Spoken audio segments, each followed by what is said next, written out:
My son was a typical energetic child, but started having behavioral problems at school around kindergarten, and it escalated as he got older. I didn't know what to do, and eventually I had him evaluated. Of course, medication was recommended, and I went along with it, truly believing that it would help. It didn't.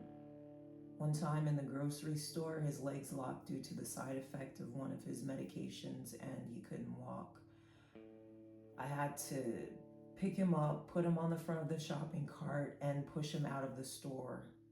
And then at one of his appointments, seeing a room full of children as young as 5 and 6 years old waiting to be medicated just caused me to make the decision to seek an alternative and wean him off of meds. I searched every day for a program that could potentially help him, even if it meant driving across the country to do it. I prayed hard for a solution, and eventually I was directed to Bald Eagle Boys Camp. I contacted them, and our family worker named Chief Stan, along with his wife Sarah, they drove 3 hours to tell us about the camp. He told me that my son had to make the decision to go because he had to want to change. And my son said yes. The destination is on your left, Bald Eagle Boys Camp. Arrived. When a boy comes to camp, he needs to want to come. That's a really big piece of our program that's different than a lot of programs. He's going to get a tour of camp, but when he comes back to the office, he's the one that has to decide whether he's coming to camp or not. I don't make that decision for him. His parents actually don't make that decision for him. He needs to decide. And I think that's a key difference between our facility and other facilities. I came because, well, I at first I really didn't want to come to camp because, well, I was going to be away from home, away from my friends and stuff. Then I came to camp, toured it, and I remembered what one of my friends said, that living life is much better in a good way than it is living life miserably. So I was like, you know what? I'll take a shot at it. So I said, yeah, I'll come to camp, and now I'm here.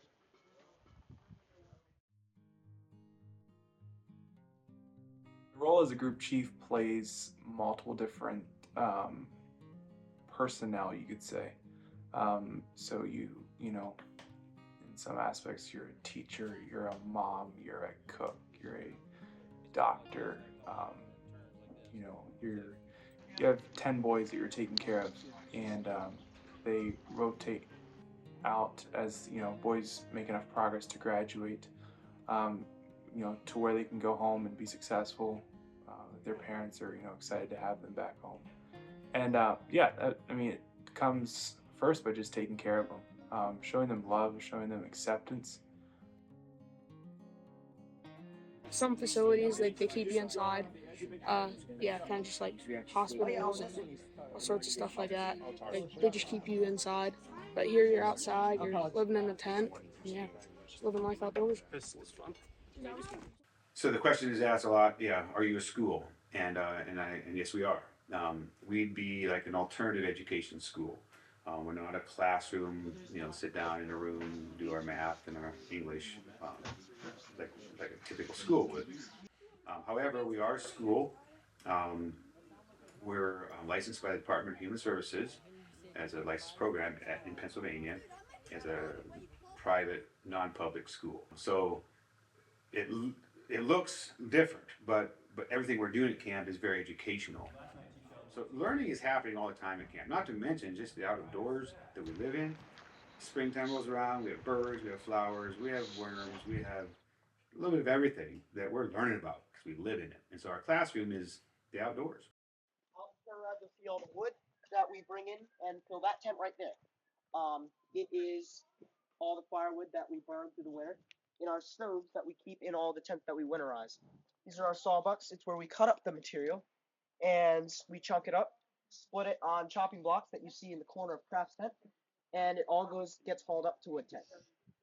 We do work schedules here like skinning material for tents like these, and we also skin shavings logs that we keep out and turn around as well.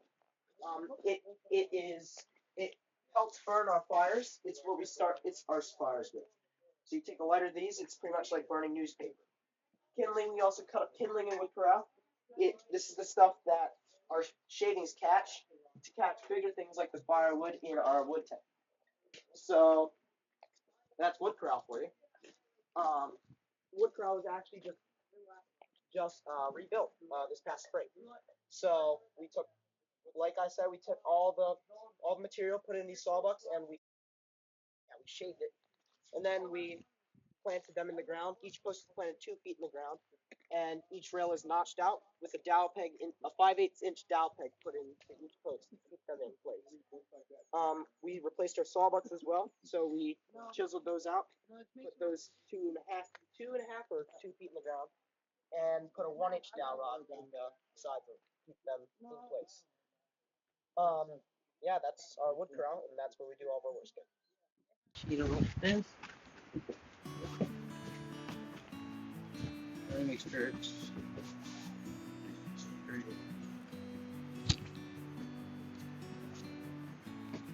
That, so when you do the bedroll, it's you can see the nice part of it.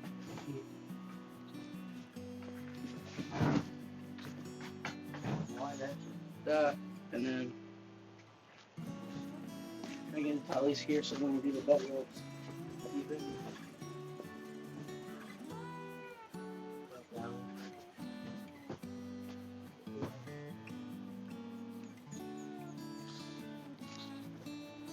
Over like that. Sure, it's like even on the side, or your bedroll. Pull it up. Each session at Bald Eagle Boys Camp are 6 weeks long, and at the end of each session, the boys come home for 4 days over the weekend with goals that they have written down. We were also sent home with a form to fill out and evaluate how our son had done working towards his current goal and how well he was implementing his past goals. There was a bit of a struggle in the beginning, but as the camp dynamics set in, my son started doing things that I had never seen before. He was being kinder to his sister, he was helping out around the house, and he was cleaning his room every single morning and making his bed. The camp has a specific way that they teach the boys to make their beds and organize their tents.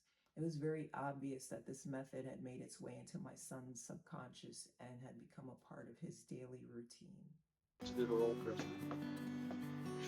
And then straighten that up. And then you tuck it under. And then tuck it under. And what you do next is you go like this. Pull your blanket out. Pull your blanket out. And then you do what you call a camp corner. So you go like this. Pull that up. And you want to make sure it's like a triangle. And then like that. And should be a pocket in here. Here you stick your hand in. I mean, put it on top of your bed. Make sure it's nice. It's folded. And then make sure a nice fold is on this side. Okay, same with the other blanket. Make sure a nice fold at the edge. And at the start of his time in camp, my son went through a honeymoon phase where everything was fun because he was camping out and doing all of these outdoor activities. He listened and did what he was told at first. Once that phase wore off, we began to see him revert back to his old behaviors. He even called himself running away, even though the chiefs knew where he was. They kept an eye on him. They allowed him to come back on his own time, and there is where the problem solving was implemented. They talked through their behaviors, and he was being held accountable by his peers, his chiefs, but most importantly, he had to learn how to hold himself accountable. Well, I've learned how to assess a situation and kind of learn to stay calm in situations. Things don't go your way, kind of just talk it through and stay calm. Helps a lot.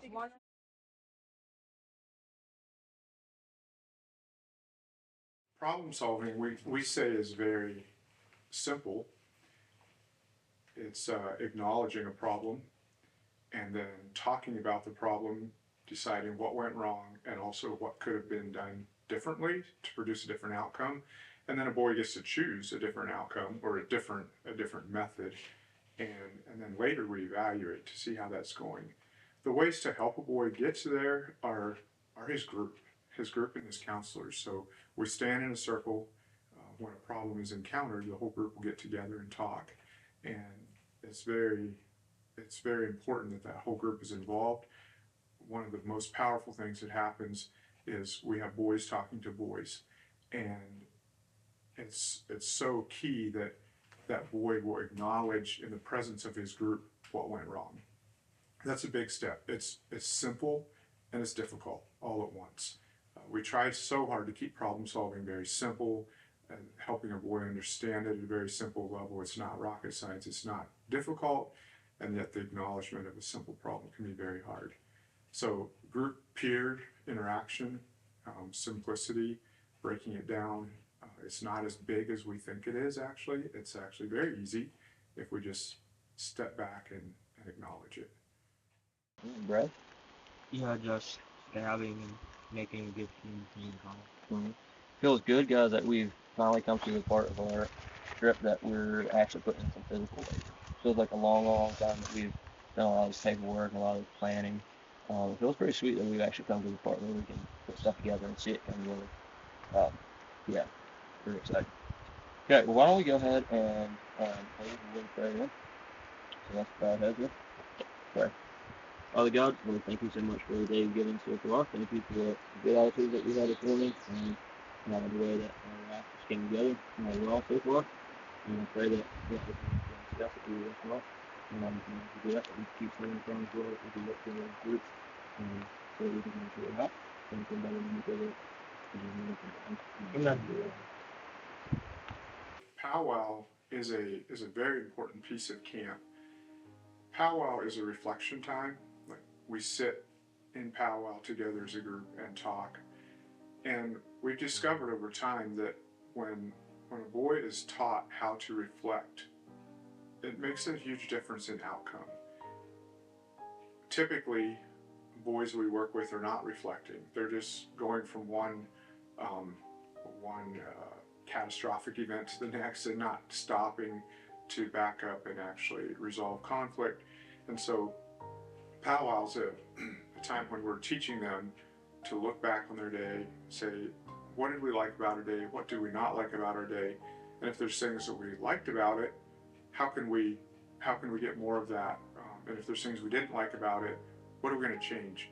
And so just helping a boy stop and reflect. And actually, some of us more functional adults, we think we are, don't do very well sometimes reflecting either. And so it's probably a lost art a little bit in our world. But to teach, when a boy learns how to reflect and actually do powwow with his family, the outcome at home it actually is a very marked difference. So powwow is a pretty key part of it, and we try to evaluate throughout the day many times, but powwow is kind of the end, the cap on the day. Powwow is not problem solving. We don't take problems into powwow. It's simply evaluation.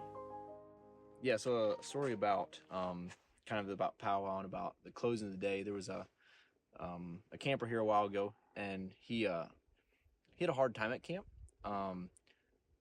but he even all the way up until he graduated, he was doing a lot better until he graduated. But still was having a hard time, and he after a while he had went home, and it was probably about 2 months I think later. His chief was talking to him on the phone, and he was just asking him, what do you miss most about camp? And he said the most thing he misses about camp is Hoya. It's Chief's Hoya at the end of the day, which kind of ties into just that powwow closing. And it kind of surprised me a little bit. Like, I would have thought, like, games, or I would have thought about canoe trips or stuff like that. But his thing he missed the most was Hoya. And it just brought a lot of security and safety. He might have had a hard day, or he might have had a good day. But when the day was over, Chief called Hoya, the day's done. And he could lay there that everything's good. And tomorrow he had a fresh start. And yeah, so that's something kind of cool about just the whole thing of powwow and then going to bed and Chief calling Hoya. It's just all that kind of combined just finishes off a day. And you can lay your head down feeling good, whether it was good or bad. There's a lot of stories at camp. One that I'm thinking of right off, and it didn't happen to me personally, but I take it personal because it's happening to boys all around me. And we had a group that was on a river trip in last fall, and they were camping on sandbars, and they were getting tired of the sand because it was getting in their clothes, in their tents, and in their sandals, and rubbing their sandals, and they were really wanting a a gravel bar, and so they decided to pray about it, and the chief and several boys in the one community were like, well, why don't we pray about it, you know? And so they started praying, God, we'd really like a gravel bar to camp on tonight. They came around the corner, and the most pretty gravel bar you ever saw right there. They hadn't seen one in days, weeks actually. And so the group, they looked at each other and like, that's just what we asked for. And so, you know, a lot of people have different feelings about prayer, but I think for me, one of the coolest things is when I see God taking an interest in my boys, in the boys we have here. Like, he cares a lot about them. I think I care about them. He does even more. And I find that exciting.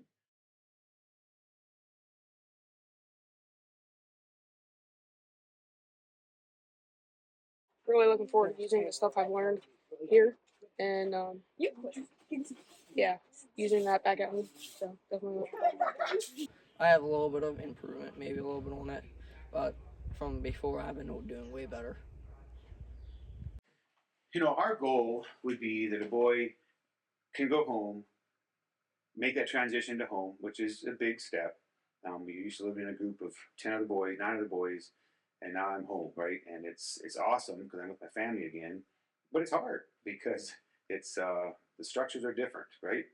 My family has changed, but maybe they haven't changed as much as I had hoped in some areas, right? And I've changed, but home is different too, and so some of those old tendencies sometimes want to come back too, and so you have to be very intentional about remembering what I learned at camp. You know, my problem solving skills, my how I communicate, how I talk about feelings or don't. You know, I need to let continue to express what's going on. So when I think about what I would want every boy to take home with him is being a problem solver.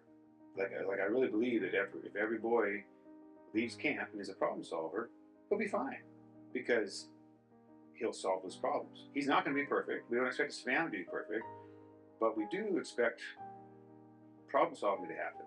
And so when you do have those times of hard things and we're not doing okay with each other, then I want every boy to be able to say, all right, I need to take care of this. Like, I don't have a good attitude toward my parents. I don't have a good attitude toward my teacher, whatever it might be, and solve the problem.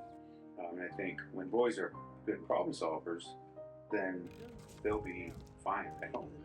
Even though there are going to be hard things, right? We all know going home is not going to be all easy.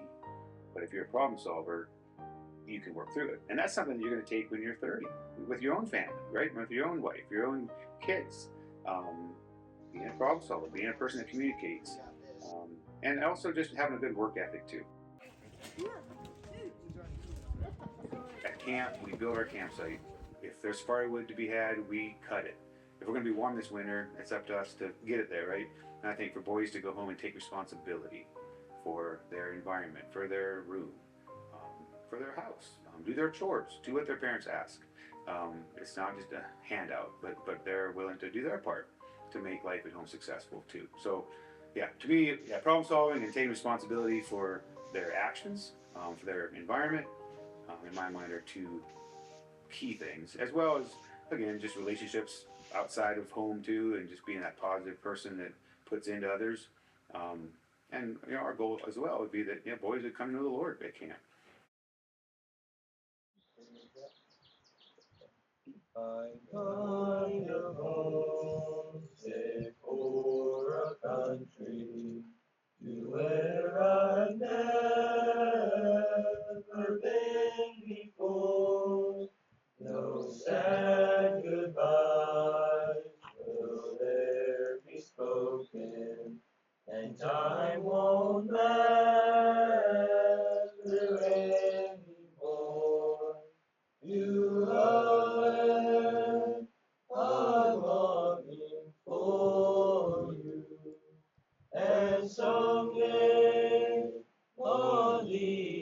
stand. There my home shall be eternal.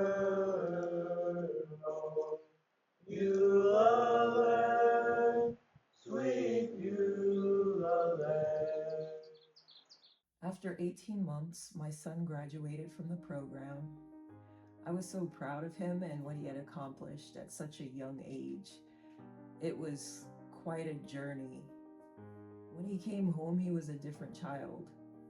And when he went back to school, the staff in the IEP meetings couldn't believe that this was the same kid that they were reading about in his files.